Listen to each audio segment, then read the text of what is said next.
वो अब आज जो मिलती है उसको डबल करने का, दो गुना करने का हमने फैसला लिया है। ये सब कुछ अगले महीने से ही शुरू हो जाएगा। जी हाँ पेंशन धारकों, आपने सही सुना। अब होगा आपका इंतजार खत्म। क्या ईपीएस 95 पेंशनर्स को आखिरकार उनका हक मिलने वाला है?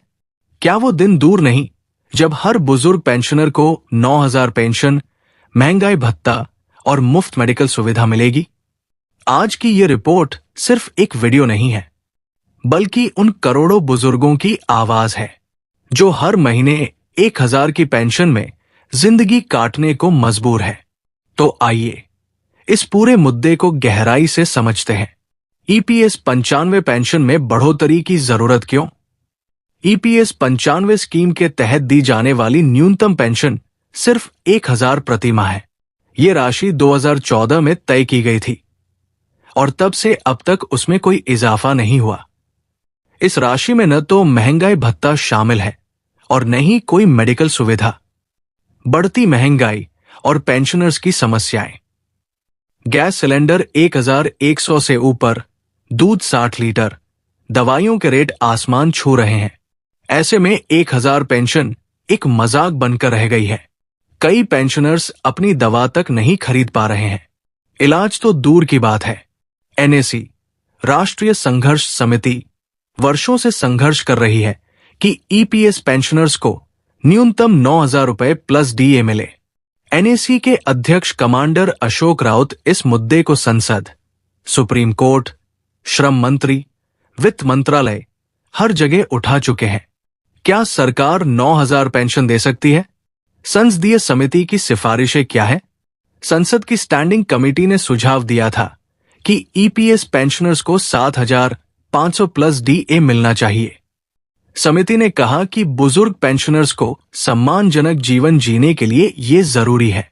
श्रम मंत्री मनसुख मांडविया ने हाल ही में कहा कि सरकार ईपीएस पेंशनर्स की मांगों को गंभीरता से ले रही है। वित्त मंत्रालय और कैबिनेट इस पर चर्चा कर रहे हैं, मगर अंतिम निर्णय आना अभी बाकी है। वित्तीय प्रभाव और चुनौतियां। अगर 9,000 रुपए प्लस डीए लागू किया गया तो सरकार पर सालाना हजारों करोड़ रुपए का खर्च आएगा।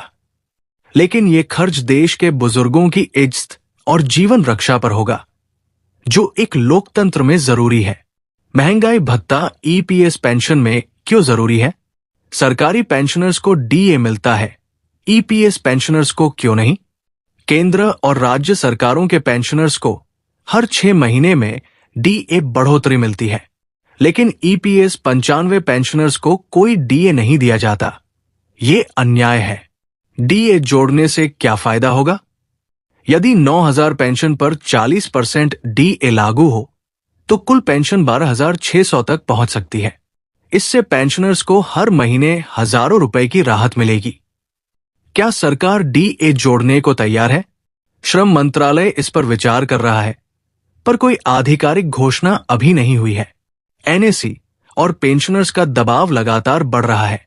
ईपीएस पेंशनर्स के लिए मेडिकल सुविधा की मांग। ईपीएस पेंशनर्स को किसी भी प्रकार की सरकारी स्वास्थ्य योजना का लाभ नहीं मिलता। लाखों पेंशनर्स गंभीर बीमारियों से जूझ रहे हैं, लेकिन इलाज के लिए पैसे नहीं। एनएसी की मांग। एनएसी का स्पष्ट कहना है, मुफ्त इलाज हर पेंशनर का अधिकार है।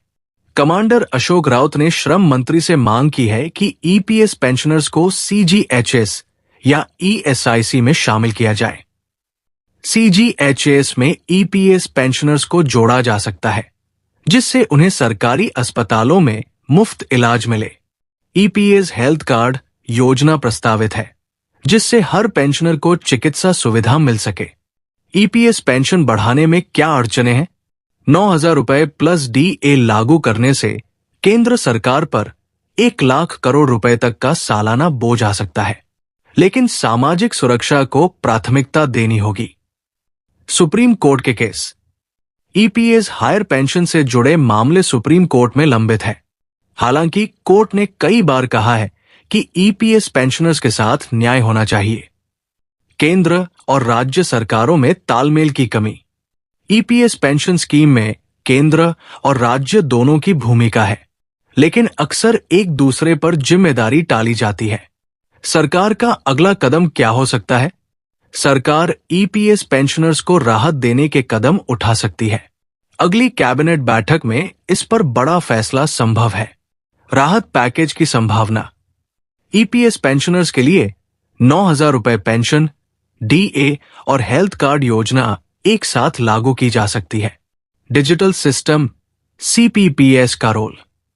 ईपीएफओ ने हाल ही में सीपीपीएस नामक नया सिस्टम लागू किया है, जिससे पेंशन भुगतान और ट्रैकिंग आसान हुआ है। इससे भविष्य में लाभ जल्दी पहुंचाना संभव हो सकेगा। ईपीएस पेंशनर्स की आवाज। एनएसई आंदोलन की झलक। एनएसई का ऐतिहासिक संघर्ष। 10 वर्षों से एनएसई दिल्ली, नागपुर, मुंबई, पुणे और हर बड़े शहर में धरना प्रदर्शन कर रही है। लाखों बुजुर्ग अपने जीवन की अंतिम उम्मीद लेकर आंदोलन कर रहे हैं। एनएसई की 3 मुख्य मांगे। 1. 9,000 रुपए न्यूनतम pension plus DA. 2. Higher pension मामलों का समाधान।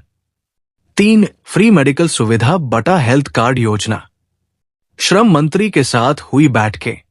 फरवरी 2025 में कमांडर राउत के नेतृत्व में एनएसई प्रतिनिधियों ने श्रम मंत्री से मुलाकात की। मंत्री ने सकारात्मक रुख दिखाया और जल्द समाधान का भरोसा दिया। ईपीएस 95 पेंशन में 9,000 रुपए की बढ़ोतरी कब तक हो सकती है? सरकार इस पर विचार कर रही है। फैसला 2025 की कैबिनेट बैठक में हो सकता है। क्या डीए मिलेगा ईपीएस पेंशनर्स को? एनएसई की मांग है और श्रम मंत्रालय इस पर विचार कर रहा है, लेकिन अभी तक घोषणा नहीं हुई। ईपीएस पेंशनर्स को मेडिकल सुविधा कब मिलेगी? सीजीएचएस या ईएसआईसी जैसी योजना में ईपीएस पेंशनर्स को शामिल करने पर सरकार विचार कर रही है।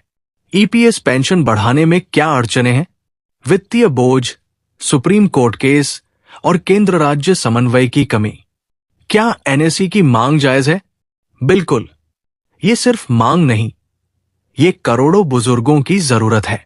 साथियों, ईपीएस 95 पेंशनर्स कोई मांग नहीं कर रहे, वो सिर्फ अपना हक मांग रहे हैं। 9,000 रुपए पेंशन, महंगाई भत्ता और फ्री मेडिकल सुविधा कोई लग्जरी नहीं, ये न्यूनतम जरूरत है। अगर आप इस आवाज से सहमत हैं तो इस वीडियो को ज्यादा से ज्यादा शेयर करें और चैनल को सब्सक्राइब करके जुड़े इस अभियान से।